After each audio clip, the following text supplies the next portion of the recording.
Park in Topeka live here on TNN. We've had some interesting developments in the last few moments. We're under caution again.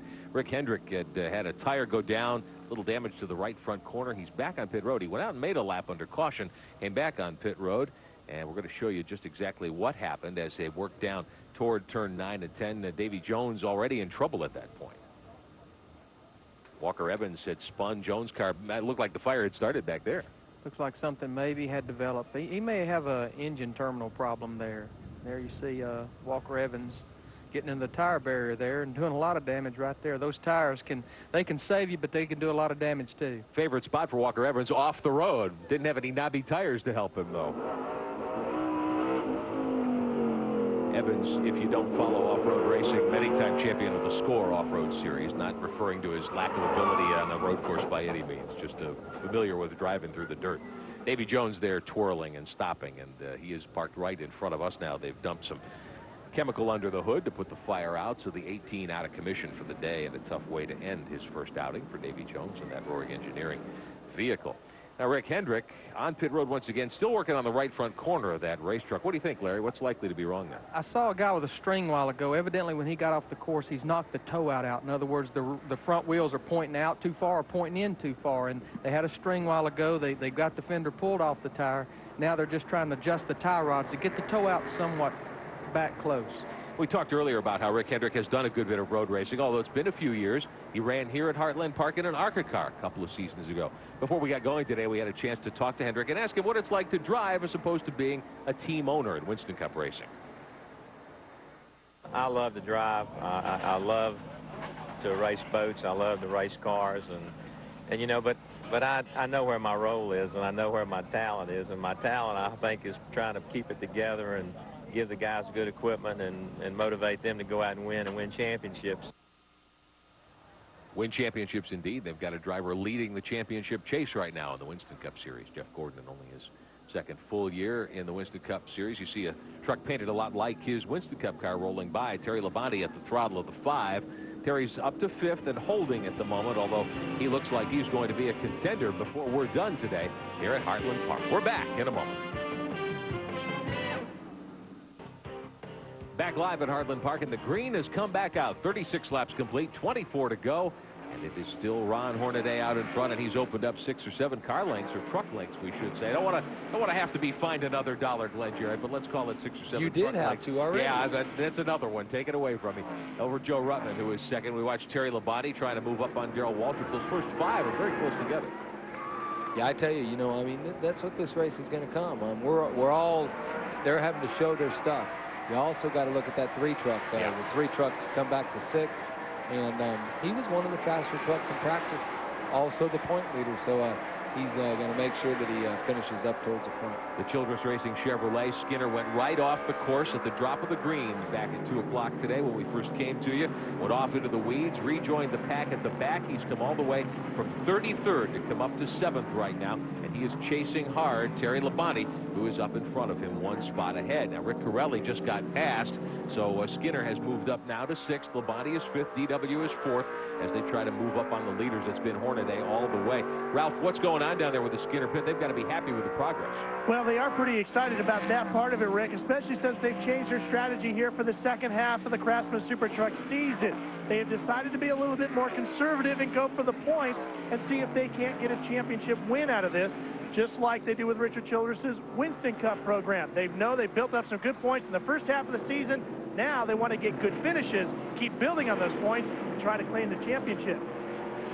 Skinner working hard up to 6th position. He's close to Labonte as they work out of turn 11 to the main straightaway. Ernie, this is going to be a dandy here. They're getting very close together. Yeah, I tell you, it sure is. And, you know, Mike Skinner, the hat's off to him because he doesn't have any road race experience much at all. And I talked to him some last night, and, you know, what little bit of testing they've done at Sears Point and here, it's about all the road race stuff he's had.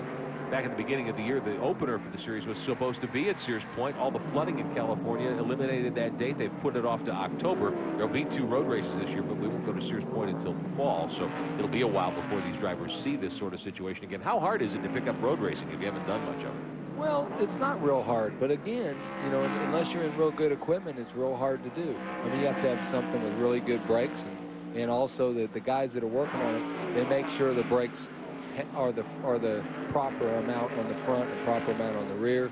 You know, we have a bad problem about having wheel hop because a lot of drivers try to downshift too early, and that's what causes a lot of wheel hop. So one of the things that we've worked with Mark Semo, he doesn't have a lot of experience at all road racing. He has run some other divisions, but he's had a bad trouble about wheel hop, and it's because he tries to downshift too hard. Good battle for third spot. Todd Bodine in the Roush 61, Darrell Waltrip in the 52, and the 5 of Terry Labonte battling for third, fourth, and fifth. They're your 2 leaders. Hornaday and Joe Ruttman 1 and 2 off into turn 1. There's the battle for third spot, and a good one it has become. You know, Rick, this is a battle that fans have seen for years on road courses. Is Terry Labonte and Darrell Waltrip. It drifts way back into the 80s, seeing these 2 guys go after each other road course. I'm sure it's the 70s. I think if you look how old Darrell was. But maybe Terry not would with be Bobby. mad about that if he heard Terry, you say that. I had to think about that. But. Well, I can remember at Riverside many times those 2 drivers being in the thick of things late in the going. The old Riverside Raceway in California, where we went so many times for Winston Cup events, and Darrell had some victories out there, and Terry Labonte had some good runs in his early years out there too. So, as you say, very familiar territory for those 2 to be working on each other. But Todd Bodine, a driver again who we have not thought of in the past as being a particularly strong road racer, but he's right up there in the hunt. We watched Toby Butler, who's done a nice job today, and Butch Miller, a guy we haven't given much of a call to today, but he's running back in that battle for 9th and 10th. And Miller, a guy who's got championship intentions here too this season. Also Jack Sprague. I mean, you know, he has no road race experience too. So, but Butch Miller, you know, is had some ASA experience with the road course. So, man, I tell you, you know, this truck division has opened up a lot of avenues for a lot of different drivers. You know, we have a really good experience with a lot of different places. You know, some guys have got a lot of road race experience. Some guys have got a lot of other types of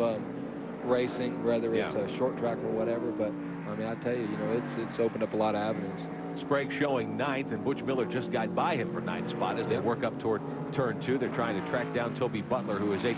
I was asked earlier in the week by a reporter for the Kansas City Star what I thought was so interesting about the truck series this year. That's it to me, that you have drivers from so many different series. You've got Sammy Swindell, you've got road race stars like P.J. Jones, NASCAR veterans in the thing, some Winston Cup drivers trying it.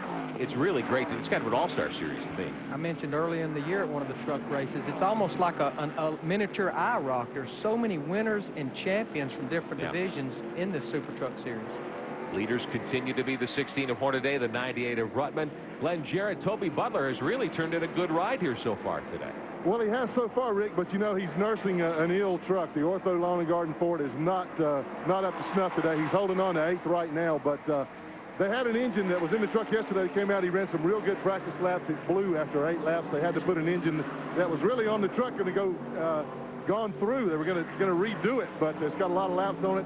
And he says it's down about 100 horsepower, but you know, that's not as bad as it could be today because it's so slick. Therefore, he's not spinning the tires.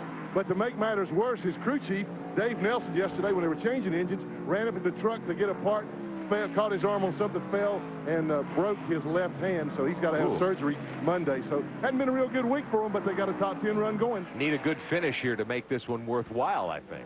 You know, Rick, to be down 100 horsepower, that says a lot for their truck and for Toby's ability to get around this place, because that's a lot of horsepower to spot somebody. Would this be a place though where you might try to detune your motor a little bit if you had a real strong one, Ernie?